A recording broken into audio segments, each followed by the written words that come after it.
Investigation से ये प्रतीत होता है कि आर्यन खान काफ़ी लंबे समय से जो है वो कंज्यूम कर रहे थे इन चीज़ों को। और अभी कुछ एक दो दिन से जो आप देख रहे हैं कि किस तरीके से बॉलीवुड के दूसरे अभिनेता हैं, अभिनेत्रियां हैं, उनका भी नाम इस चीज़ में आने लगा है। तो मैं एक बात आपको बताना चाहूँगा कि ये जैसा कि एक तरीके का एक नैरेटिव बिल्ड करने की कोशिश चल रही है कि बॉलीवुड टारगेट पे है और सरकार टारगेट पे है। कुछ वर्ष पीछे आप जाएंगे 1990 में, ये ऐसा पहली बार नहीं हुआ है कि बॉलीवुड का नाम ड्रग्स में आया है। आप देखेंगे संजय दत्त का केस जो हुआ था, संजय दत्त का ड्रग्स से भी रिलेशन था केस में, और बाद में आपने देखा था कि AK-47 जो है उन्होंने अपने उसमें उसके पोजेशन में भी वो थे। तो कहीं ना कहीं टेरर फाइनेंसिंग, ड्रग्स, जो भी एक स्केड्यूल्ड ऑफेंसेस हैं जिसमें ईडी की देखरेख में आते हैं, उस सबके तार कहीं ना कहीं बॉलीवुड से जुड़े हुए होते हैं। तो आज पहली बात नहीं है कि कोई भारतीय जनता पार्टी की सरकार है भारत में या मोदी जी की सरकार है, इस वजह से ये लोग बॉलीवुड जो है वो निशाने पे है। बॉलीवुड ऐसा नहीं, बॉलीवुड बहुत ही वल्नरेबल है। बॉलीवुड में क्या क्या तरीके की हरकतें होती है, बॉलीवुड में क्या क्या एक पैटर्न है क्राइम को लेके, उनका जो एक रिलेशनशिप है ड्रग माफिया को लेके, किन किन लोगों का पैसा वहाँ उनके निर्माताओं की फिल्मों में आता है, निर्माताओं के लिंक किससे होते हैं, ये मेरे हिसाब से एक भारतीय जनमानस में अभी बात बैठ चुकी है क्या होता है और लोगों को पता है। तो ये एक विक्टिम कार्ड खेलना कि नहीं हमें टारगेट किया जा रहा है, हम बहुत परेशानी में हैं, तो ये एक बहुत एक अपना एक जो है विक्टिम कार्ड खेलने की एक तरीके की एक कोशिश है।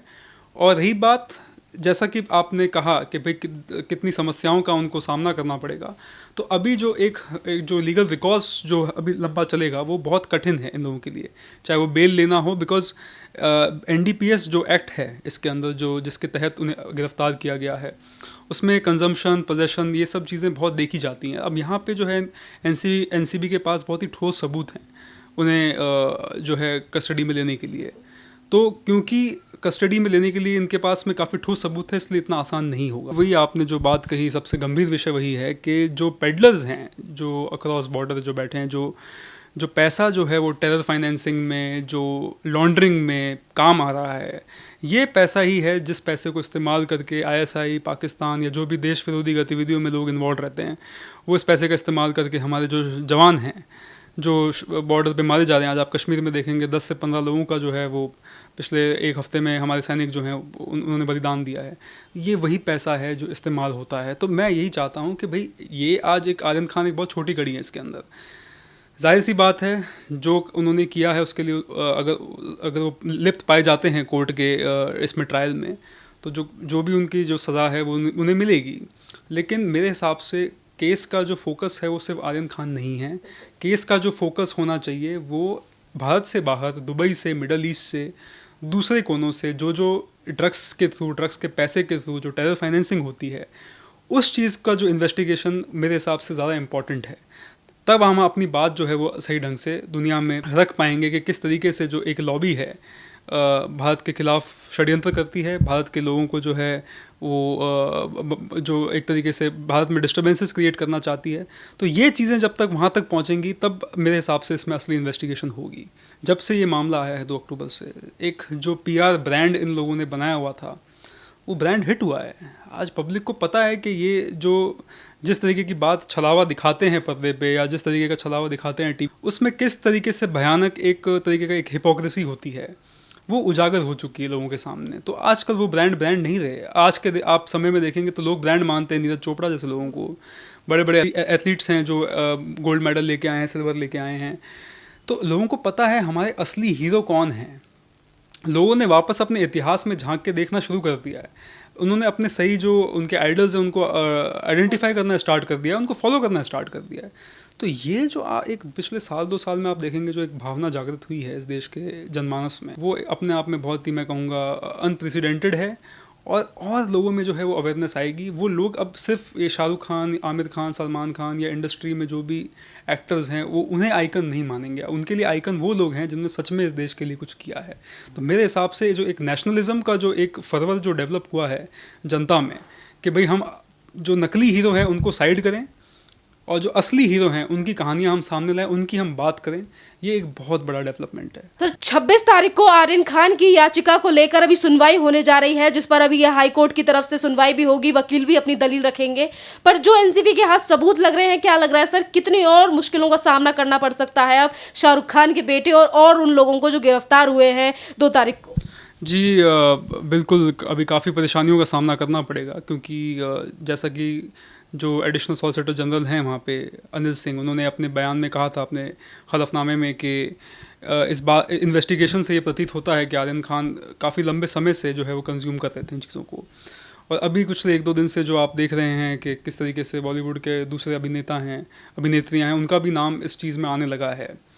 तो मैं एक बात आपको बताना चाहूँगा कि ये जैसा कि एक तरीके का एक नैरेटिव बिल्ड करने की कोशिश चल रही है कि बॉलीवुड टारगेट पे है, सरकार टारगेट पे है। कुछ वर्ष पीछे आप जाएंगे 1990 में, ये ऐसा पहली बार नहीं हुआ है कि बॉलीवुड का नाम ड्रग्स में आया है। आप देखेंगे संजय दत्त का केस जो हुआ था, संजय दत्त का ड्रग्स से भी रिलेशन था केस में, और बाद में आपने देखा था कि AK-47 जो है उन्होंने अपने उसमें उसके पोजेशन में भी वो थे। तो कहीं ना कहीं टेरर फाइनेंसिंग, ड्रग्स, जो भी एक स्केड्यूल्ड ऑफेंसेस हैं जिसमें जो ईडी की देखरेख में आते हैं, उस सबके तार कहीं ना कहीं बॉलीवुड से जुड़े हुए होते हैं। तो आज पहली बात नहीं है कि कोई भारतीय जनता पार्टी की सरकार है भारत में या मोदी जी की सरकार है, इस वजह से ये लोग बॉलीवुड जो है वो निशाने पे है। बॉलीवुड ऐसा नहीं, बॉलीवुड बहुत ही वल्नरेबल है। बॉलीवुड में क्या क्या तरीके की हरकतें होती है, बॉलीवुड में क्या क्या एक पैटर्न है क्राइम को लेके, उनका जो एक रिलेशनशिप है ड्रग माफिया को लेके, किन किन लोगों का पैसा वहाँ उनके निर्माताओं की फिल्मों में आता है, निर्माताओं के लिंक किससे होते हैं, ये मेरे हिसाब से एक भारतीय जनमानस में अभी बात बैठ चुकी है क्या होता है, और लोगों को पता है। तो ये एक विक्टिम कार्ड खेलना कि नहीं हमें टारगेट किया जा रहा है, हम बहुत परेशानी में हैं, तो ये एक अपना एक जो है विक्टिम कार्ड खेलने की एक तरीके की एक कोशिश है। और रही बात, जैसा कि आपने कहा कि भाई कितनी समस्याओं का उनको सामना करना पड़ेगा, तो अभी जो एक जो लीगल रिकॉर्स जो अभी लंबा चलेगा वो बहुत कठिन है इन लोगों के लिए, चाहे वो बेल लेना हो, बिकॉज NDPS जो एक्ट है इसके अंदर जो जिसके तहत उन्हें गिरफ्तार किया गया है, उसमें कंजम्पशन, पोजेशन, ये सब चीज़ें बहुत देखी जाती हैं। अब यहाँ पे जो है NCB के पास बहुत ही ठोस सबूत हैं उन्हें जो है कस्टडी में लेने के लिए। तो क्योंकि कस्टडी में लेने के लिए इनके पास में काफ़ी ठोस सबूत है, इसलिए इतना आसान नहीं होगा। सर जैसा कि अभी आपने बताया कि एनसीबी के पास काफी पुख्ता सबूत हैं कस्टडी में ज्यादा दिन के लिए रखने के लिए, आज एक और बड़ा खुलासा हुआ है कि आर्यन खान और अनन्या पांडे की चैट सामने आई है 2018 से 2019 के बीच में, जिनमें ये दोनों बातें कर रहे हैं। और अनन्या पांडे ने बात को कबूला है कि वो पहले एक बार गांजा ले चुकी हैं और दूसरी बात वो लेना चाहती हैं। यहाँ पर उन्होंने आर्यन खान ने पूछा है कि तुम अरेंज कर सकती हो। तो जिस तरीके से बड़ी बड़ी चीजें जो आर्यन खान को लेकर एनसीबी के हाथ लग रही हैं, क्या इन सब चीज़ों के अब जो सबूत हाथ लग गए हैं, क्या इनके बाद 26 तारीख को बेल मिलना आसान है? बहुत ही मुश्किल होगा इन सर्कमस्टांसेस में, बिकॉज आप देखेंगे कि जब से वो कस्टडी में हैं कुछ ना कुछ एक समय अंतराल में और काफ़ी ठोस सबूत एनसीबी को मिलते जा रहे हैं, जिससे उनका केस जो है बेल का वो बहुत वीक हो जाता है। और जैसा कि आपने बताया 18-19 के समय से जो काफ़ी सब जो एविडेंसेस हैं व्हाट्सएप के, उनकी एडमिसिबिलिटी क्या है वो एक अपना आप में एक अलग विषय रहेगा बात करने का, लेकिन प्राइमा फेसी इस चीज़ को जो है एक्सेप्ट करने में कोई भी गुरेज नहीं है किसी को कि कहीं ना कहीं बहुत ठोस सबूत इनके पास में इन्हें मिले हैं। और ये बात जैसा कि मैं आपसे पहले भी कहा, ये नया नहीं है, ये बहुत एक पैटर्न है वहाँ पे एक इंडस्ट्री में चलता है, जिसमें ड्रग्स को एक लेना या ड्रग्स कंजम्पशन को एक बहुत ही जो कहते हैं प्रिविलेज्ड जो लोग होते हैं उसके तौर पे देखा जाता है। प्रिविलेज्ड लोग ही उसे ले सकते हैं, उसे कंज्यूम कर सकते हैं। तो एक हायरार्की, एक क्लास सिस्टम चलता है बॉलीवुड के अंदर, फिल्म इंडस्ट्री के अंदर मैं कहूँगा। तो जैसा कि अब आपने कुछ नाम लिए, जो नाम सामने आए हैं वो नाम ऐसा प्रतीत होता है कि वो लोग कंजम्पशन में थे, वो कंजम्पशन कर रहे थे। क्या कंजम्पशन तब कर रहे थे तब तो एक चीज़ है, लेकिन अभी भी एनसीबी के पास ठोस सबूत है जिससे वो मेरे हिसाब से वो ये चीज़ प्रूव कर पाएंगे कि एक हैबिचुअल कंजम्पशन ये लोग कर रहे थे, इनका एक चैनल चल रहा था। अभी किससे लेते थे, किससे आगे फॉरवर्ड करते थे, ये सब विषय है जिन्हें एनसीबी अब देखेगी। एनसीबी पूरा अपना केस बनाएगी और इस सिलसिले में अगर आप देखेंगे, अगर कुछ चीज़ें प्रूव होती है, लेन देन ये वो, तो मेरे हिसाब से एक बहुत बड़ा मैटर है ये, सिर्फ ड्रग्स तक सीमित नहीं है। यही इसी ग्राउंड पे जो है मुझे लगता नहीं कोर्ट बेल देगी इन्हें। सर अभी अब जैसे कि मैंने अनन्या पांडे के बारे में आपको बताया और आर्यन खान ड्रग केस में जिस तरीके से लगातार आपने भी कहा कि चीज़ें एनसीबी के हाथ लग रही हैं, तो आज अनन्या पांडे से जब एनसीबी की पूछताछ हुई तो अनन्या पांडे कहती हैं कि वीड एक ड्रग्स होता है ये मुझे नहीं पता था, पर कानून जो है हमारा हर किसी के लिए सामान्य है, तो कानून क्या इन सब चीज़ों को मानेगा कि आप वीड नहीं जानती थी, नशा कर रही थी तो हम आपको छोड़ दें? ये तो कानून में बड़े क्लियर लिखा हुआ है कि कानून की जानकारी नहीं होना कोई एक्सक्यूज़ नहीं है। तो दिस इज़ अ वेरी, कानून इसी तरह इस चीज़ पे काम करता है कि जानकारी नहीं होना, ये इस तरीके के डिफेंस जो है वो जाहिर सी बात है उनके वकीलों से वो बातचीत करते होंगे और इनिशियली इस फेज़ में वो यही कह सकते हैं। दूसरा, कहीं ना कहीं उनकी उम्र जो है वो बहुत छोटी है, तो कहीं ना कहीं वो इस चीज़ का भी डिफेंस लेना चाहते हैं कि भाई हम 17-18 साल के थे, हमें पता नहीं था ये चीज़ें क्या होती है। एक तरफ तो आप देखेंगे संजय दत्त और प्ले कार्ड लेके खड़े रहते हैं कि से नो टू ड्रग्स, क्योंकि मैंने भी ड्रग्स लिया था, मैंने कंज्यूम किया था, मुझे भुगतना पड़ा था। और आप देख रहे हैं कि उसी इकोसिस्टम में, उसी भाईचारे में, उसी फ्रेटर्निटी में आज भी जो उनके समकालीन एक्टर्स हैं, उनके बच्चे, वो इस तरीके की गतिविधियों में लिप्त हैं। तो कहने का मतलब एक कंप्लीट एक हॉगवॉश है, कम्प्लीटली इस चीज़ को जो है वाइट वॉश करने की तैयारी है इनकी कि भाई एक विक्टिम कार्ड प्ले करना चाहते हैं बार बार कि हमें नहीं जानकारी थी, हमें पता नहीं था। बट वही है, law will take its own course. इनके पास भी इनकी जो है पूरे इनके पास में अधिकार हैं, ये क्या करना चाहते हैं। कोर्ट बेल के लिए सुप्रीम कोर्ट भी जाना चाहेंगे। बट ये चीज़ ज़रूर है कि इनिशियल एविडेंसेस जो हैं वो बहुत बुरी तरीके से इन लोगों के खिलाफ हैं और कल को जब ट्रायल होगा तो उसमें ये कन्विक्ट भी हो सकते हैं। तमाम चीज़ें हैं एनसीबी के हाथ लग रही हैं, उसके बावजूद भी बॉलीवुड के कुछ कलाकार सामने आ जाते हैं, कहते हैं फंसाया जा रहा है। शाहरुख खान जो है वो मतलब हिंदू भी बनते हैं, मुसलमान भी बनते हैं, इसलिए जानबूझकर उनके बेटे को टारगेट किया जा रहा है। शाहरुख खान के बेटे के पास क्या कमी रह गई जो वो इस तरीके से ड्रग्स बेचेगा? फिल्मी इमेज को आप जो फिल्म में आपने क्या किरदार निभाया उस बेसिस पे आप अपने असली जीवन के जो कारनामे हैं उसको आप नहीं ढक सकते हैं। जैसा कि अब इस बारे में बहुत पहले बात हुई, अब संजय दत्त थे, जैसे उन्होंने ड्रग्स के केसों में एक आर्म्स एक्ट में सब चीज़ों में जो है वो लिप्त थे, उसके बावजूद जो है उन्होंने अच्छी अच्छी फिल्में की। तो इसका ये मतलब नहीं कि उनका जो ट्रायल होगा AK-56 का वो उन्होंने किस तरीके की फिल्में की उस बेसिस पे जो है वो डिसाइड होगा। तो वही बात है कि ये एक बॉलीवुड में एक जो चीज़ है कि भाई आप पब्लिक परसेप्शन इस तरीके से बनाने की कोशिश करते हैं जैसे कि आपने जिस तरीके की फिल्में की हुई है। तो मेरे हिसाब से आधुनिक भारत में लोग इतना समझते हैं, जानते हैं, या आज 1950-1960 में हम नहीं हैं कि कोई व्यक्ति जिस तरीके के किरदार में दिखता था हम उसको वैसा मानेंगे कि वो असली जीवन में भी वैसा ही है। आज के समय में लोगों को पता है क्या चीज़ें हो रही है और मेरे हिसाब से बॉलीवुड को इस चीज़ को डिसोन नहीं करना चाहिए, उल्टे ओन करना चाहिए कि हाँ कहीं ना कहीं बहुत बड़ी कमी है। हम लोग, हमारे जो बच्चे हैं, हमारे जो हमारी फैमिलीज़ हैं वो बहुत वल्नरेबल हैं ड्रग्स कंजम्पशन को लेके और एक अपने आप में एक बहुत बड़ा मेनेस है। लेकिन क्या होता है कि क्योंकि जब एक कीचड़ उछलता है एक परिवार पे तो और भी लोग जो जानते हैं जो इस तरीके के मामलों में लिप्त हैं, कल को उनका नाम भी जो है वो सामने आ सकता है। तो एक तरीके की हिचकिचाहट होती है। बट मेरे हिसाब से जो भी लोग हैं जो आज फिल्म इंडस्ट्री चलाते हैं भारत की, एक तरीके से फिल्मों का काम होता है ओपिनियन मेकिंग का, उन लोगों को सामने आके इस बात को कंडम करना चाहिए। वो लोग तो सामने नहीं आ रहे हैं, पर शिवसेना के नेता किशोर तिवारी जैसे नेता सुप्रीम कोर्ट पहुंच जाते हैं ये कहने के लिए कि आर्यन खान के मौलिक अधिकारों का हनन हो रहा है, उन्हें बेल नहीं दी जा रही है। एक तरफ बॉलीवुड में से पर्दाफाश हो रहा है, दूसरी तरफ शिवसेना के नेता सुप्रीम कोर्ट पहुंच रहे हैं। नहीं थी ऑनगोइंग प्रोसीडिंग्स में आप इस तरीके की बात करेंगे, आप एक तरीके से आप जज जो है उसका कंटेम्प्ट कर रहे हैं। आप ये कहना चाहते हैं कि जज जो है या जुडिशरी जो है वो इस चीज़ को ध्यान में नहीं रख रही है कि उनका भी खुद का एक राइट टू लिबर्टी है, सब कुछ है। तो आप एक कोर्ट प्रोसीजर में जो है बीच में बयानबाजी करके एक तरीके से कंटेम्प्ट कर रहे हैं। तो ये तो खैर बहुत ही ऊँची राजनीति है, इस पर तो मैं नहीं समझता टिप्पणी करना भी कोई समझदारी का काम होगा। तो इस तरीके की चीज़ों से मेरे हिसाब से अनावश्यक राजनीति जो है, आप ड्रग्स के मामले को आप पॉलिटिक्स से जोड़ रहे हैं, आप एक ड्रग्स के विषय को जो है आप इस तरीके से देख रहे हैं कि मुझे टारगेट किया जा रहा है। भाई टारगेट किया भी जा रहा हो, एक बार के लिए मान लिया जाए तो ड्रग्स कंज्यूम तो किया गया है ना, इसे तो दिखाई रहा है सब कुछ। अब आप ये कह रहे हैं कि नहीं ड्रग्स लेना भी जो है वो मेरा मौलिक अधिकार है तो इस चीज़ में तो कोई क्या जस्टिफिकेशन दे सकता है। सर, जिस तरीके से चीज़ें निकलकर सामने आ रही हैं, आर्यन खान की कुछ चैटें ऐसी सामने आई हैं जो दुबई से ड्रग पैडलर हैं उनसे लिंक कर रही हैं। अगर ये सारी चीज़ें स्थापित होती हैं, सारे प्रूफ्स अगर एनसीबी के हाथ में आते हैं, तो कितनी लंबी सज़ा है जो अब शाहरुख खान के बेटे को दी जा सकती है? जी, वही आपने जो बात कही, सबसे गंभीर विषय वही है कि जो पेडलर्स हैं जो अक्रॉस बॉर्डर जो बैठे हैं, जो पैसा जो है वो टेरर फाइनेंसिंग में, जो लॉन्ड्रिंग में काम आ रहा है, ये पैसा ही है जिस पैसे को इस्तेमाल करके आईएसआई, पाकिस्तान या जो भी देश विरोधी गतिविधियों में लोग इन्वॉल्व रहते हैं, वो इस पैसे का इस्तेमाल करके हमारे जो जवान हैं जो बॉर्डर पे मारे जा रहे हैं। आज आप कश्मीर में देखेंगे 10 से 15 लोगों का जो है वो पिछले एक हफ्ते में हमारे सैनिक जो हैं उन्होंने बलिदान दिया है। ये वही पैसा है जो इस्तेमाल होता है। तो मैं यही चाहता हूँ कि भाई ये आज एक आर्यन खान एक बहुत छोटी कड़ी है इसके अंदर। जाहिर सी बात है जो उन्होंने किया है उसके लिए अगर वो लिप्त पाए जाते हैं कोर्ट के इसमें ट्रायल में, तो जो भी उनकी जो सज़ा है वो उन्हें मिलेगी।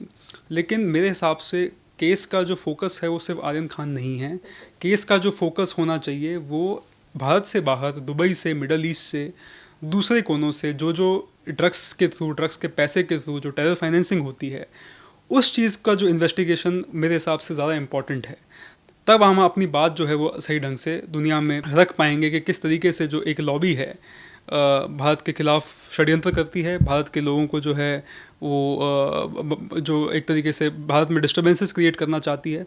तो ये चीज़ें जब तक वहाँ तक पहुँचेंगी तब मेरे हिसाब से इसमें असली इन्वेस्टिगेशन होगी। सर, जिस तरीके से अभी आपने बताया कि जिस बाहर जो हमारे दुश्मन बैठे हैं वो हमारे देश के युवा को बर्बाद करने के लिए इस तरीके की चीज़ों का इस्तेमाल करते हैं, ड्रग्स को यहाँ भेजने का काम, पैसे कमाने का काम करते हैं। अगर उनकी जड़ तक आज एनसीबी पहुँचने का प्रयास कर रही है तो क्यों बार बार पे ये कहा जाता है कि सेंट्रल एजेंसी ये सब करा रही है, सेंट्रल गवर्नमेंट के कहने पर ये सब हो रहा है? ये तो सिर्फ पैसे और फेम के चक्कर में ये सब कर रहे हैं। वही बात है ना, पूरा जो विषय है उसको घुमा दिया जाता है ताकि जो मेन सब्जेक्ट है उससे आदमी डिस्ट्रैक्ट हो जाए। अब वही बात है कि भाई आप क्योंकि एक कंक्लूजन तक आप पहुंच रहे हो एक इन्वेस्टिगेशन के, तो जो लोग जिन्हें पता है कि कल को ये इन्वेस्टिगेशन कंक्लूड होगी तो हमें सज़ा का सामना करना पड़ेगा, हमारा राजनीतिक जो करियर है वो भविष्य है वो दांव पे लग जाएगा, हमें सज़ा भुगतनी पड़ेगी। तो हर तरीके से मेन इन्वेस्टिगेशन से ध्यान कैसे डिस्ट्रैक्ट हो, ड्रग्स की बात जो है वो पीछे छूट जाए और केंद्र सरकार जो है वो राज्य सरकार को किस तरीके से परेशान कर रही है, सारा ध्यान जो है उस पर चला जाए।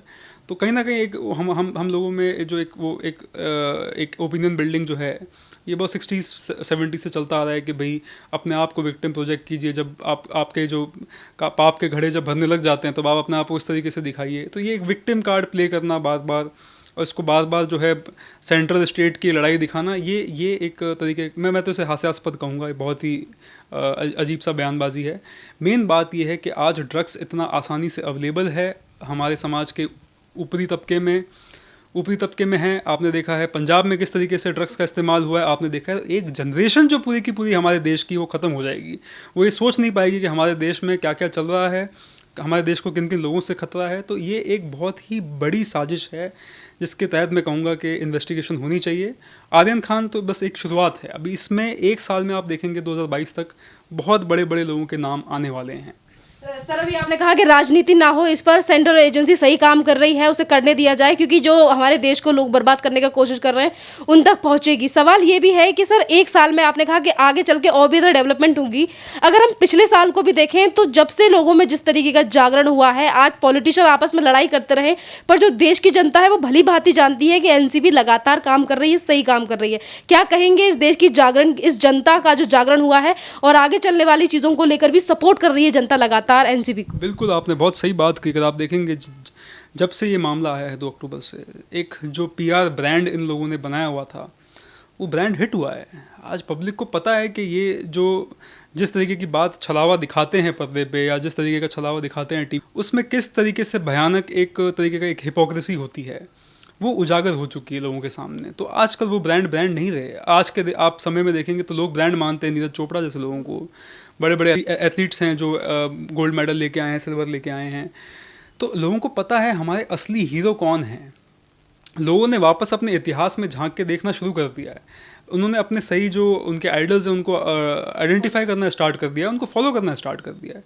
तो ये जो एक पिछले साल 2 साल में आप देखेंगे जो एक भावना जागृत हुई है इस देश के जनमानस में, वो अपने आप में बहुत ही, मैं कहूँगा, अनप्रेसिडेंटेड है। और लोगों में जो है वो अवेयरनेस आएगी। वो लोग अब सिर्फ ये शाहरुख खान, आमिर खान, सलमान खान या इंडस्ट्री में जो भी एक्टर्स हैं वो उन्हें आइकन नहीं मानेंगे। उनके लिए आइकन वो लोग हैं जिन्होंने सच में इस देश के लिए कुछ किया है। तो मेरे हिसाब से जो एक नेशनलिज्म का जो एक फर्वर जो डेवलप हुआ है जनता में, कि भाई हम जो नकली हीरो हैं उनको साइड करें और जो असली हीरो हैं उनकी कहानियाँ हम सामने लाएं, उनकी हम बात करें, ये एक बहुत बड़ा डेवलपमेंट है। Thank you sir.